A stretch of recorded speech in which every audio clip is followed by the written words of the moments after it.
Bonjour et bienvenue à notre discussion aujourd'hui. On va jaser du mouvement citoyen #Faire entendre raison. Oui, bonjour.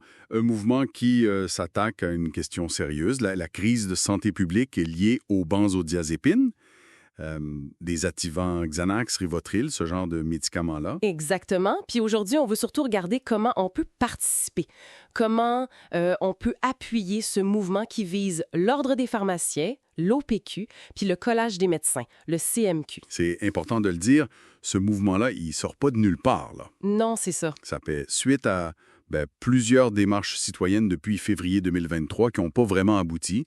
On parle de plaintes au CMQ, des communications avec une députée, des discussions avec le Conseil du Trésor. Même une rencontre avec le ministre Carman, si je me trompe pas. Oui, exact. Puis le constat, c'est un peu une inaction perçue des ordres face aux dangers connus de ces médicaments puis au manque de protection du public. C'est ça qui motive, là. Mhm.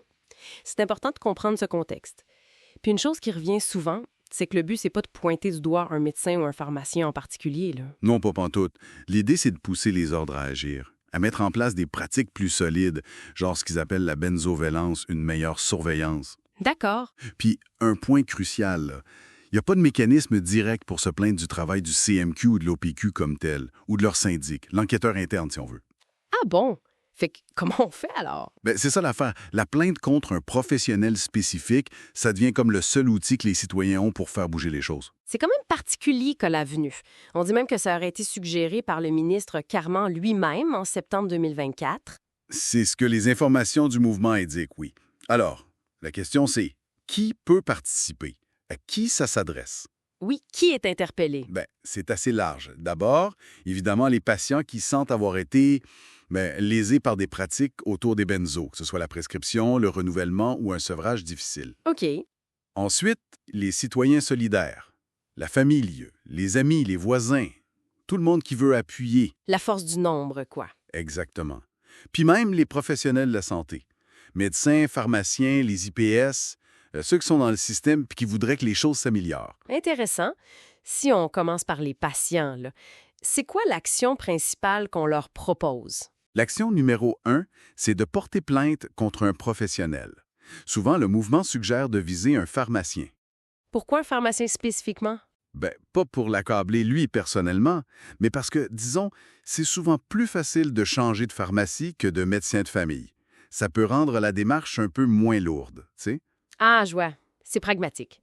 Puis comment on fait, concrètement, pour porter plainte, mettons, à l'OPQ? Il y a comme 2 vitesses. La méthode express, ça prend 10 minutes. C'est un formulaire en ligne sur le site de l'OPQ. OK. Juste le nom et l'adresse de la pharmacie, ça suffit. Le nom du pharmacien, c'est même optionnel. On peut faire ça anonymement ou au nom d'un proche. Il y a même un texte suggéré. Ah oui. Qu'est-ce qu'il dit, ce texte-là, en gros? Il dit clairement l'objectif, là. Je porte plainte pour exiger que l'ordre instaure des principes rigoureux pour résorber la crise. Ça montre que c'est plus grand que juste le cas individuel. On vise le système. D'accord. Puis l'autre méthode? C'est la méthode élaborée. Là, on demande son dossier pharmacien, leur rapport de délivrance ou le dossier complet avec les notes, pour faire une plainte plus détaillée.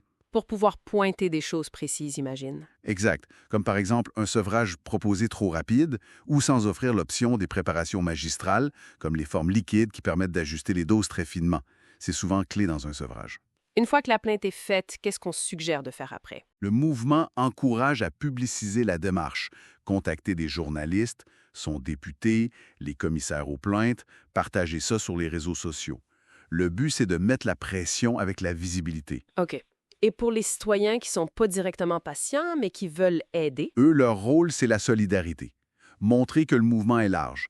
Encourager ceux qui sont touchés, partager l'info, peut-être participer à des actions s'il y en a. C'est la pression collective. C'est clair. On a vu les patients, les citoyens, mais les professionnels de la santé, eux, comment ils peuvent contribuer de l'intérieur? Oui, on les invite aussi à agir. L'idée, c'est d'envoyer un courriel à leur ordre professionnel.